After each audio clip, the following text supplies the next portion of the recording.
لبيك اللهم لبيك لبيك لا شريك لك لبيك إن الحمد والنعمة لك والملك لا شريك لك لبيك اللهم لبيك لبيك لا شريك لك لبيك إن الحمد والنعمة لك والملك لا شريك لك لبيك اللهم لبيك لبيك لا شريك لك لبيك Assalamu alaikum wa rahmatullahi ta'ala wa barakatuhu. I am Rashida Abubakar, your host on the program As You Answer the Call. Glad to be with you once again. The National Hajj Commission of Nigeria, NAHCON, is expected to commence the airlifting of Nigerian pilgrims to Saudi Arabia in the first week of May 2025. A number of stakeholders are involved in the preparations for the airlift operations. One of such stakeholders is the Hajj Institute of Nigeria, and tonight on the program, we shall focus on the role of the Institute in ensuring effective Hajj preparations. Also coming up on the program are our regular segments such as Making the Hajj and NAHCON News Diary, which highlights the activities of NAHCON and other stakeholders in the Hajj industry. See coming your way is the announcement of the quiz winner. Stay with us.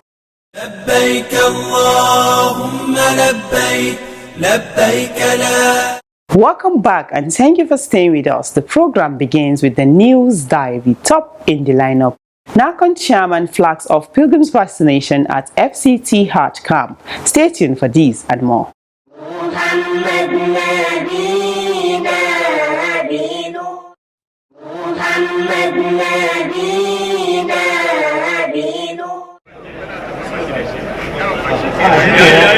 NAHCON chairman, Professor Abdullahi Saleh Usman, administering vaccine to one of the intending pilgrims in the FCT. The vaccination exercise took place on Wednesday this week at the FCT Hajj camp in Basanjiwa. While addressing the pilgrims from the FCT, NAHCON chairman, who spoke in Hausa, advised them to get all the mandatory vaccines, saying it is one of the prerequisites for the pilgrimage as spelled out by Saudi authorities. Professor Abdullahi further called on the pilgrims to respect all rules and regulations associated with the Hajj. He also asked them to pray for Nigeria and its leaders. We have 4 vaccines. On his part, the FCT Director of Public Health, Dr. Dan Gazama, sheds more light on the different vaccines administered to the pilgrims. We have 4 vaccines. One for cerebrospinal meningitis. That one lasts for 3 years. So if you have traveled in the last 2 years ago, you do not need to repeat because that one is still effective. Likewise, yellow fever vaccine. If you have traveled in the last up to even 5-6 years, you don't need to repeat yellow fever vaccine. It's still very effective, okay? And then other vaccines are influenza vaccine and oral polio vaccines. Now, these vaccines are mandatory requirements by the Saudi authority that any intending pilgrims coming from Nigeria must be vaccinated and show evidence of such vaccinations. In the meantime, similar exercises are also taking place across the states.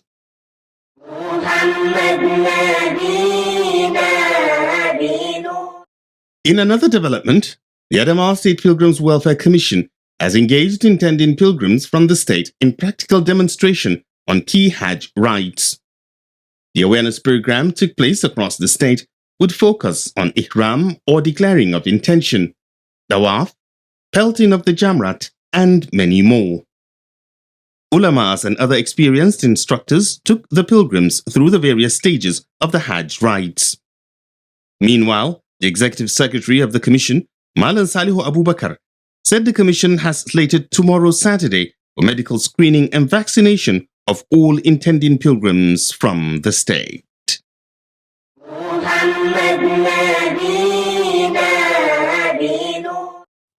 In a related development, the Bauchi State Pilgrims Welfare Board has organized a 2-day Train the Trainers workshop for facilitators on pilgrims enlightenment programs. The event took place this week at the conference hall of Gwalaga Jumaat Mosque in Bauchi. Flagging off the workshop, the executive secretary of the board, Imam Abdurrahman Ibrahim Idris, said the aim is to equip participants with the necessary knowledge and skills in order to support pilgrims effectively. He then called on the participants to take full advantage of the training, saying all arrangements for 2025 Hajj are on course.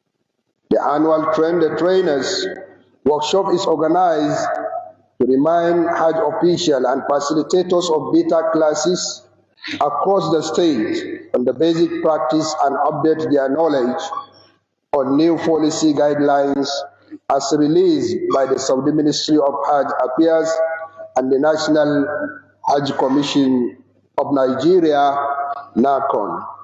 In their separate remarks, speakers at the event, which include the Bauchi State Commissioner for Religious Affairs, Alhaji Abdul Mumin Ibni, and Galadimam Bauchi, Alhaji Saeed Jahun, highlighted the significance of the training and called for collaboration among stakeholders to ensure a successful 2025 Hajj exercise.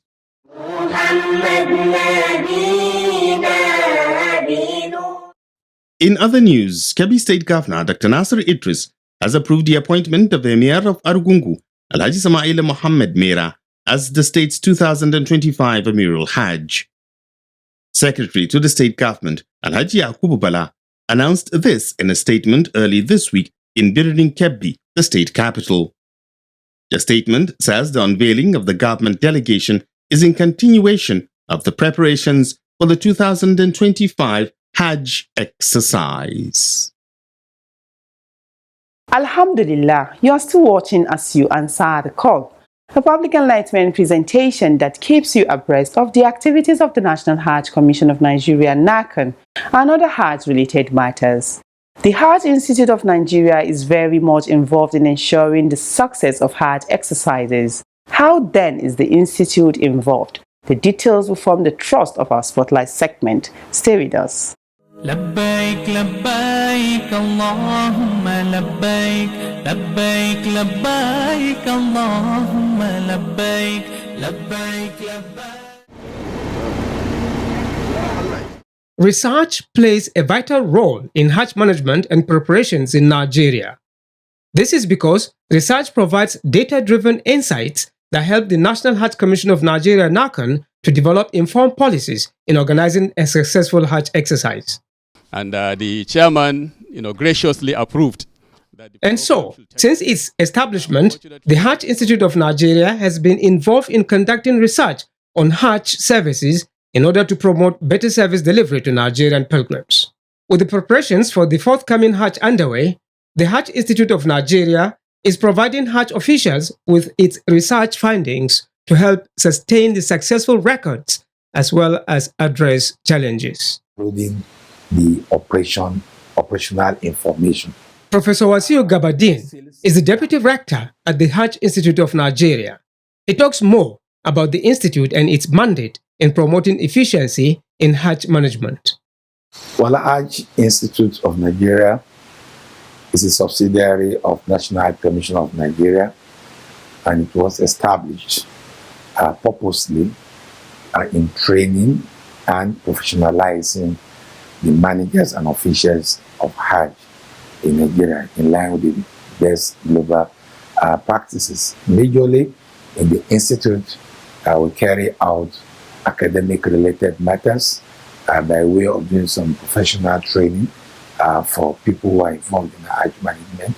We equally do research work for gathering data on the Hajj operations, analyze them, and use it to advise the management of NAHCON on different areas of Hajj or operation.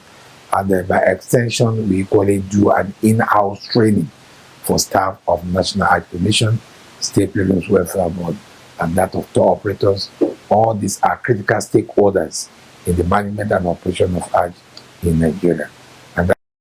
In the course of the previous Hajj, the Institute identified inadequate use of Arabic language by some officials as one of the challenges affecting service delivery.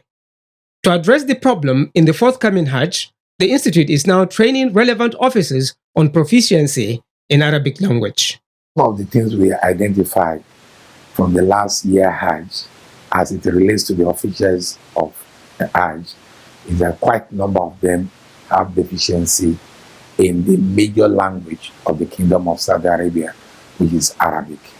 Yeah, and on that note, the Hajj Institute developed a program after it has been approved by the Board of National Hajj Commission to engage the staff in proficiency in Arabic language for Hajj managers.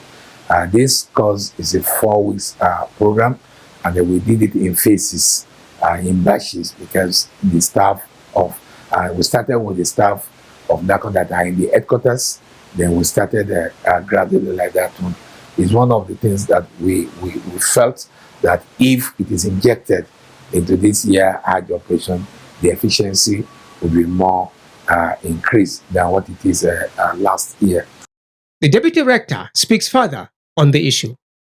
And the way the program was structured is that we do it in a way to be more operational focused. Yeah, we do it in a, say for example now, in the class, there is a section there we said filmator, that is in the airport. Now, what does that translate to? That all the activities that are airport based, yeah, we discuss them in Arabic. We even try in that course, because of our resource person and their familiarity with Hajj operation and what obtains there, we made it so clear that yes, this particular word, this is the way it's used in the conventional Arabic. In addition to this, another critical aspect of the preparation for the 2025 Hajj is the study undertaken by the Institute that influenced the decision of the Central Bank of Nigeria (CBN) to make the payment of Pilgrims' Basic Travel Allowance (BTA) through electronic cards. We have been trying to do some advisory that is, data-driven to the Commission. For instance, when we had in the news of the issue of BTA, that the Central Bank of Nigeria says that it's not releasing BTA to pilgrims in cash, but it has to be in the credit card. We did some research to see the pros and cons of this decision. I will make an advisory note to the chairman of National Commission to study and see whether they can pick one or two things from it. Professor Gabadin also talks about the training of members of various ad hoc committees constituted by NAHCON during the Hajj. He also touched on the ways to overcome challenges related to feeding arrangements. And one of the services during Hajj that always creates most of the problem, most of the time, is the issue of feeding. So we felt that we should have another program for chairmen of feeding committee across the states. All these are things that we're still hoping to inject into the operation of 2025 Hajj. We're still planning to have a program for 1 or 2 days to equip the officials. There is a program that we intend to do. We're still awaiting some logistics about it as soon as we get the clearance. And that has to do with communication between the national headquarters of Hajj, which is NAHCON, and the state, which is has the largest contingents of the pilgrims. And Saudi Arabia has taken note on this.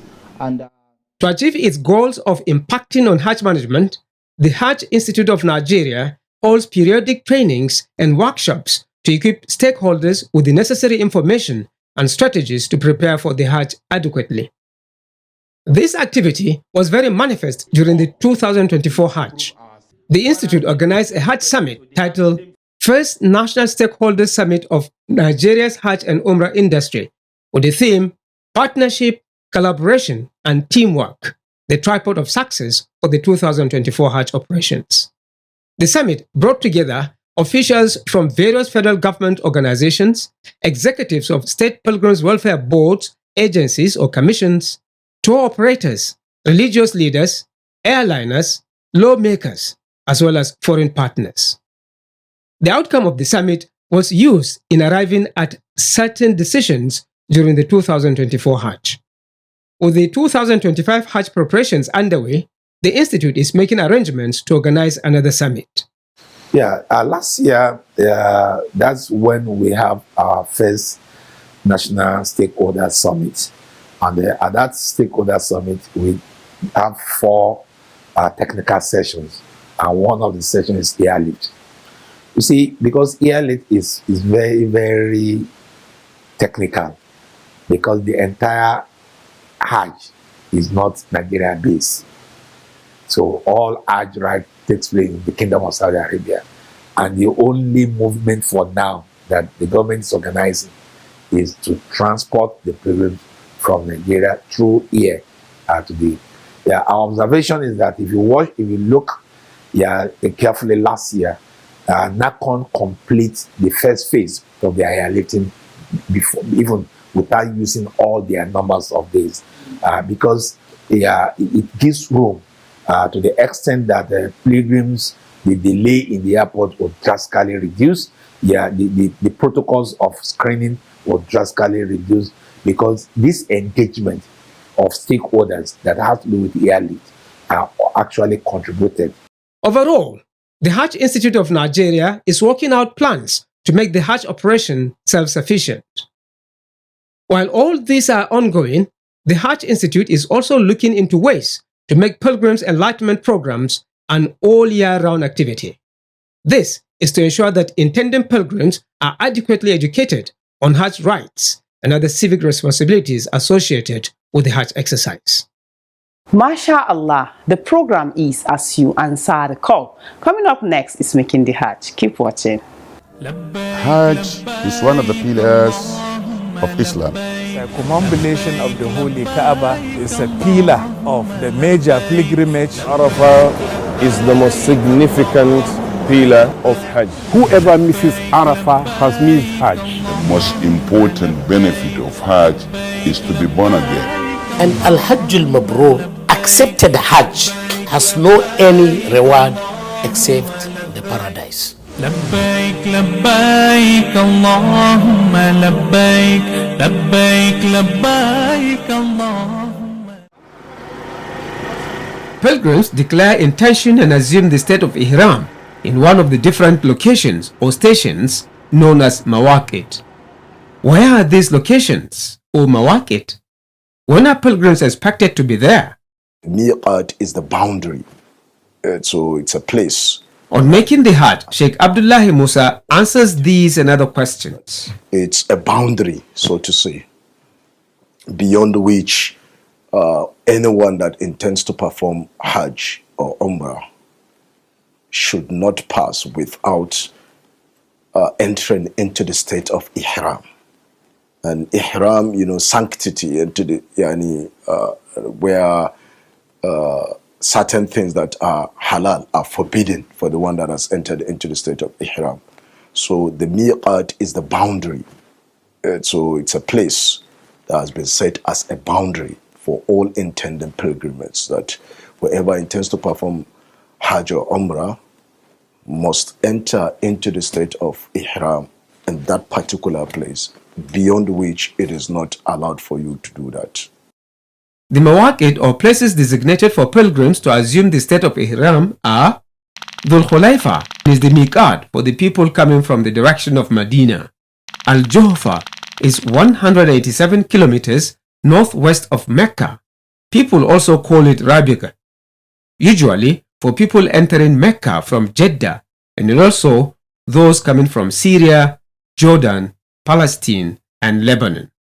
Arn al-Manazil and is the miqat for the people of Najd. Yalamlam and is the miqat for those coming from Yemen. Zatu Irq is 94 kilometers to the northeast of Mecca and is the miqat for the people of Iraq. Zatu Irq, that was the one that was established during the reign of Umar ibn Khattab. Then you have Arn al-Manazil, alaysa kadhalik, for the people of Sham, alaysa kadhalik.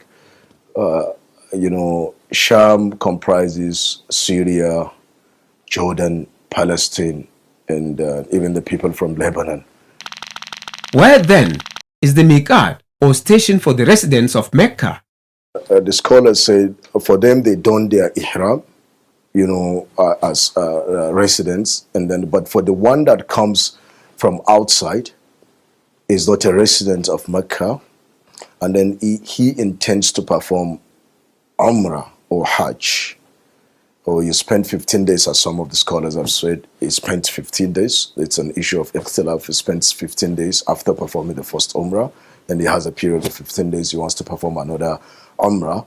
Then there are about 6 places, but the commonest is Hudaybiyah is one of the places that you go. You go outside, because what is needed is to go outside the sanctuary of Mecca, the precincts of Mecca, the entirety of it. That is why the scholars will tell you that wherever you pray in within the vicinity of Mecca city, you have that reward that is promised to that person that prays in Haram, because it is the sanctity.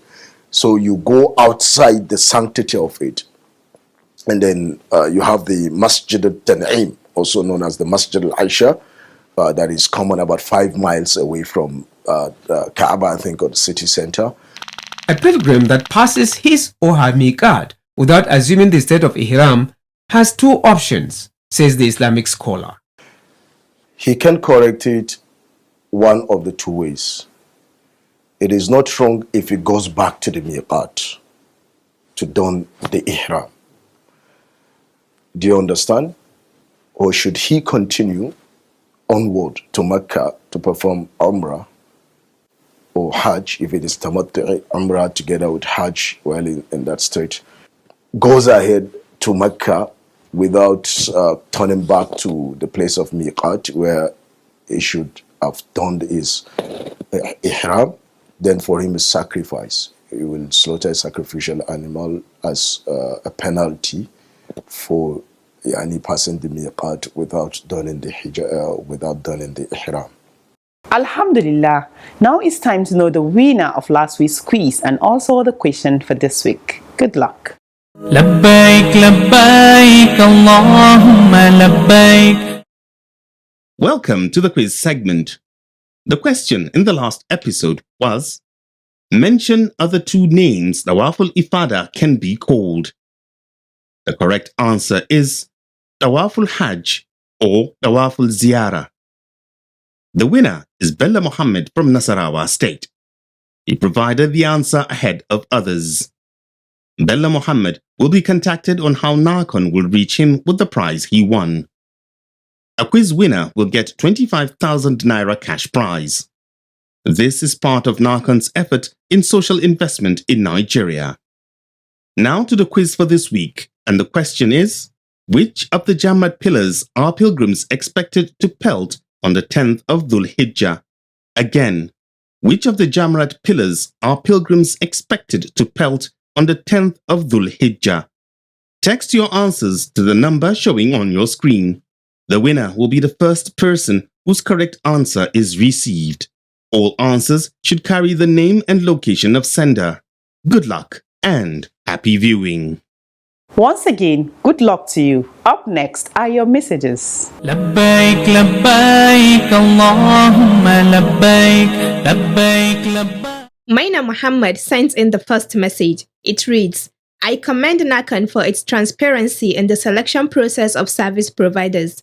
This demonstrates NAHCON's commitment to delivering excellent services and upholding the welfare of Nigerian pilgrims. Fatimatu Musa sends in the second message. It has this prayer. I wish NAHCON management and other Hajj officials across the country Allah's guidance as they prepare for the 2025 Hajj operations. The message segment ends this week's edition of the program. See you same time, same day next week with another edition of the program. But before we go, remember that you can send your messages, comments, observations and questions through our mobile phone number and other social media platforms. Thanks for watching. Ma'assalam. لبيك اللهم لبيك لبيك لا شريك لك لبيك إن الحمد والنعمة لك والملك لا شريك لك لبيك اللهم لبيك لبيك لا